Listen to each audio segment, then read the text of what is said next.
Le CIPLAZA, qui est un des hauts lieux de l'investissement et de l'entrepreneuriat au Sénégal, comme tout le monde sait. J'ai pensé que c'était une belle image, et puis c'est un lieu qui est bien desservi, sur lequel il est facile de se rendre, avec des capacités d'accueil pour les voitures. Donc ça faisait plein de points positifs. Donc encore merci, car cette mise à disposition est bien sûr gratuite. Ce que vous devez savoir, c'est que ce soir, tout le monde donne de son temps gratuitement. Toutes les personnes que vous allez voir à ce pupitre pendant les 6 prochains événements sont des gens qui viennent gratuitement pour partager avec vous et avec tous ceux qui verront les vidéos sur la chaîne YouTube, et bien pour donner leur expérience gratuitement. Donc j'aimerais qu'on les applaudisse, ils sont tous là. Merci beaucoup. Alors comme vous le savez, il y a eu une première saison. Et j'ai arrêté cette première saison parce que pour moi, le Sentalk, c'est un Mandela Day. Donc je ne sais pas si vous savez ce que c'est qu'un Mandela Day. Un Mandela Day, c'est poursuivre le legs que nous a fait Mandela sur le continent. Il a eu une parole très juste qui dit, quand on a réussi, quel que soit son niveau de réussite, il faut partager et donner son temps à la communauté pour que, ensemble, nous construisions un monde meilleur pour l'avenir. Donc c'était un Mandela Day pour moi, et il faut avouer que pendant la première saison, on n'a jamais réussi à avoir plus de 40, 50 personnes sur les événements qu'on organisait.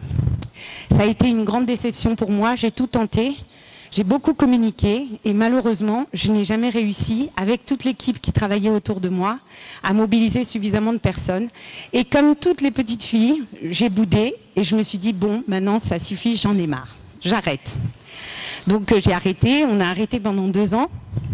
Et l'autre jour, j'étais à l'AIBD et quelqu'un est venu, un jeune homme est venu vers moi et il m'a dit, c'est Mariam Bathily, vous avez fait les talk-shows? J'ai dit oui, très étonnée. Et il me dit, mais pourquoi vous avez arrêté? Et je lui ai raconté ma petite histoire avec force exemple et énervement. Et il m'a dit, mais c'est pas bien ce que vous faites, parce qu'en fait, vous ne savez pas, mais il y a énormément de gens qui ont regardé ces vidéos, dont moi. Et j'étais en France, j'hésitais à rentrer.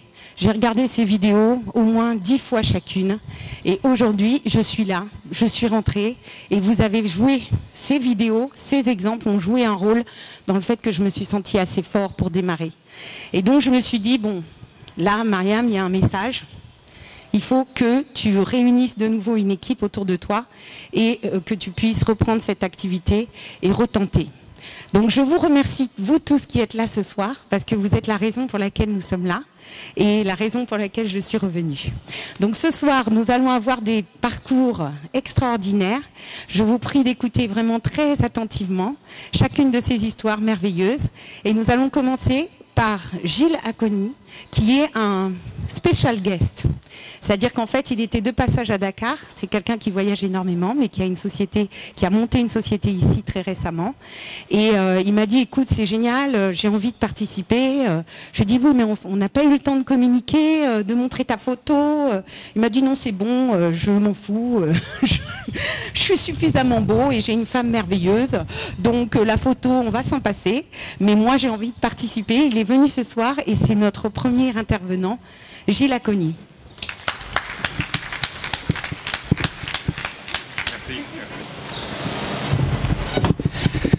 Merci Marianne, merci Sentalk et merci à vous. Si vous êtes prêts à m'écouter, levez la main et dites oui. Je suis de mère sénégalaise, Madame Mandy, et de père béninois. Et ma femme me dit toujours que je suis tellement béninois que je suis allé me marier avec une béninoise, mais la plus sénégalaise des béninoises qui se trouve ici. J'ai un parcours un peu atypique, c'est-à-dire que je suis né on dit à Gorée, mais en fait c'était à Dakar, il y a de cela très longtemps, dans les années 60, au début des années 60. Et puis quelques mois après ma naissance, nous sommes partis à New York. Je vais faire vite. New York pendant 3 ans et demi, Nouakchott pendant 2 ans, Dakar pendant 3 ans, l'Autriche pendant 2 ans, puis Paris pendant 11 ans, et ensuite les États-Unis pendant quelques années encore, où j'étais professeur dans une université en Pennsylvanie, avant de tout recommencer. Et de recommencer par la France, où j'ai travaillé, et j'ai commencé à travailler dans la vente. Je me dis, aujourd'hui, on dit que je suis un expert commercial, parce que j'ai travaillé chez Xerox pendant 15 ans. Et les 15 ans que j'ai passés chez Xerox, mesdames et messieurs, me paraissent comme juste quelques années, parce que tous les 2 ou 3 ans, j'avais un nouveau poste, et très souvent un nouveau poste à un nouvel endroit. C'est-à-dire que j'ai commencé par être commercial à Paris. Pour ceux qui connaissent Paris, je tapais aux portes dans les années 80, en 1985. Et je disais, bonjour, je m'appelle Gilles Acogny, je suis représentant de Xerox, est-ce que vous voulez acheter une machine à photocopier, une machine à écrire ou un ordinateur? J'avais 10 portes qui se fermaient et la 11e s'ouvrait. Et j'ai fait ça pendant pas 1 mois, pas 2 mois, pendant 3 ans et demi. Et d'avoir des portes qui se ferment devant vous lorsque vous allez vendre un produit, ça vous forme le caractère. Et c'est le premier message que je veux passer. Qu'on soit entrepreneur ou que l'on travaille dans le monde des entreprises en tant qu'employé, quel que soit le niveau où l'on est, la première chose, mesdames et messieurs, qui est importante, c'est votre état d'esprit.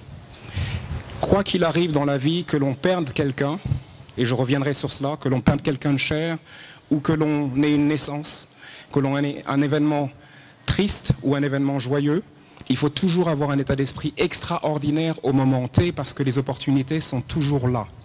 Elles se passent à chaque moment. Mais si notre état d'esprit est, comme on dirait, par terre, ou si on verse notre état d'esprit comme de l'eau par terre, c'est difficile à ramasser l'eau, n'est-ce pas?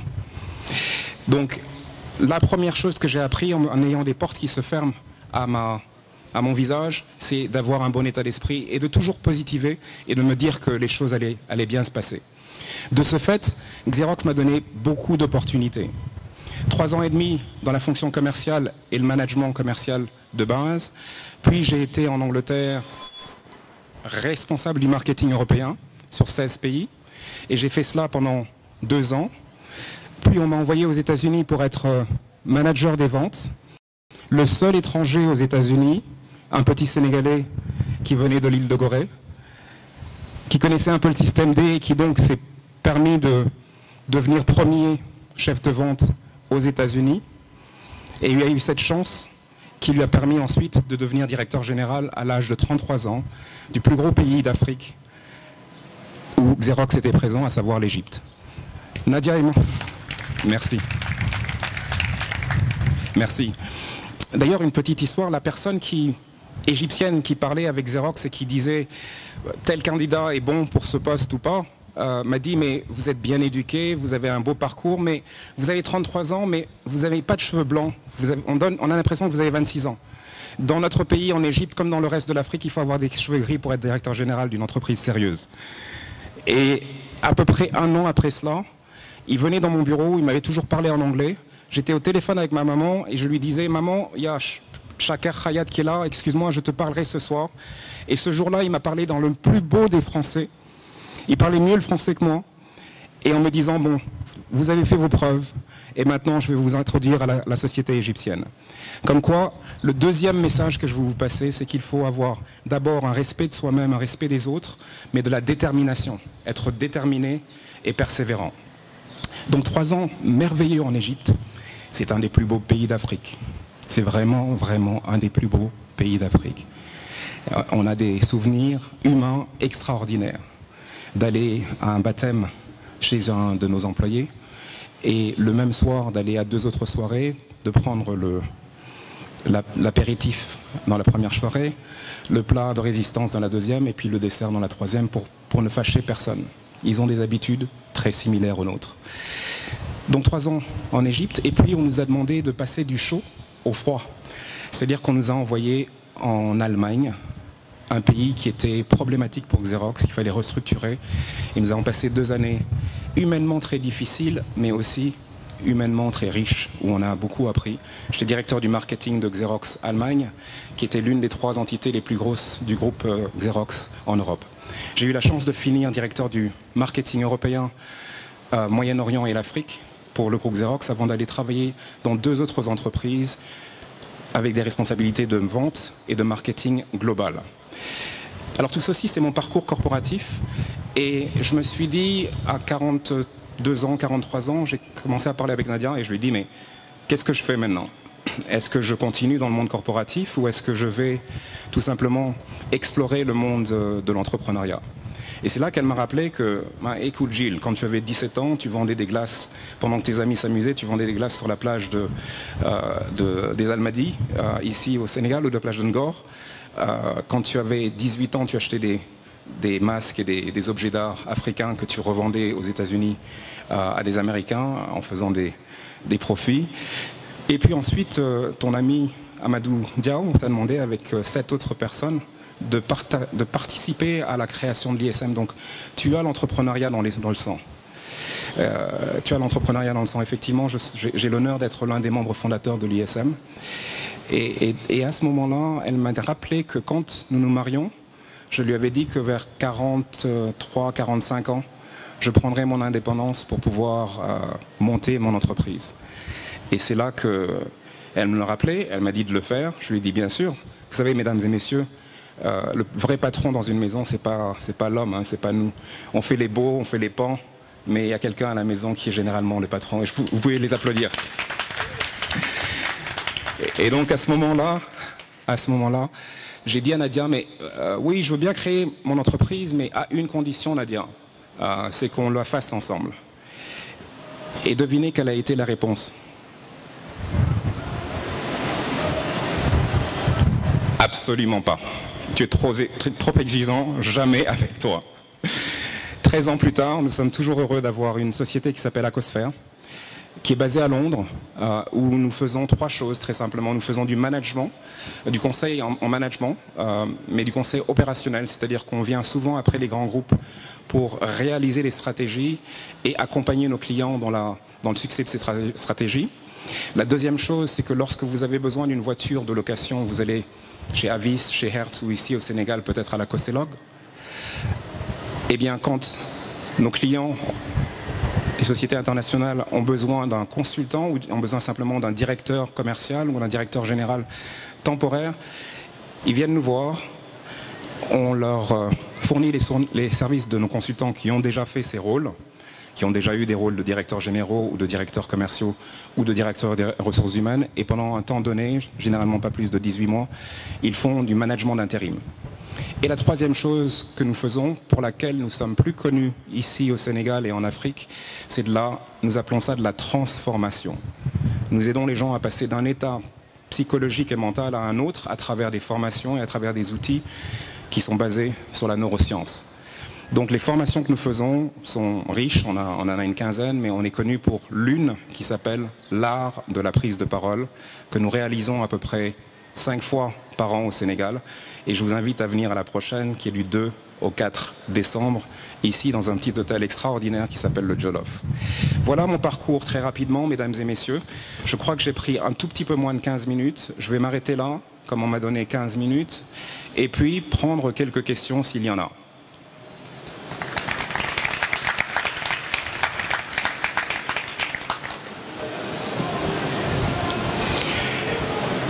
Ne soyez pas timide. Une fois que le premier est passé, tout va bien. Est-ce qu'il y a des questions?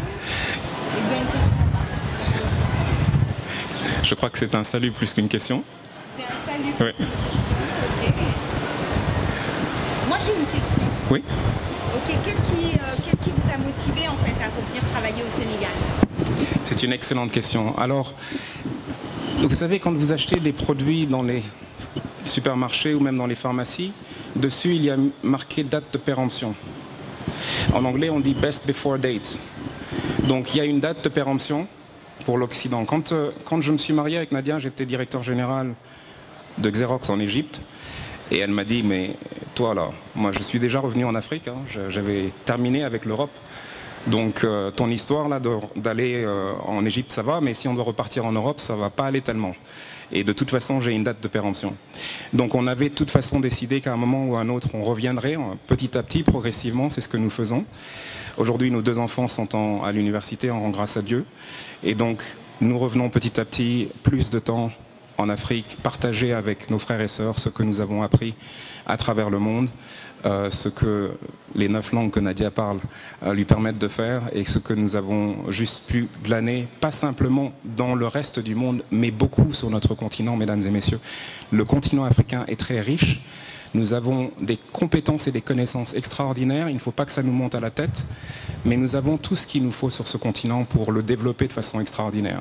Il faut bien entendu tenir compte du reste du monde et les utiliser, mais nous, on a décidé de revenir petit à petit, redonner des choses et puis aussi apprendre, parce que nous apprenons énormément de choses. Mes amis sénégalais me réapprennent la culture sénégalaise, j'ai beaucoup oublié, il y a des choses que je ne savais pas, que j'apprends aujourd'hui.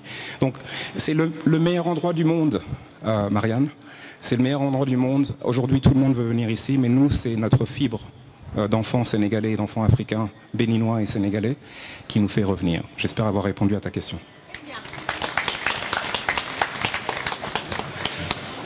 Vous êtes très timide.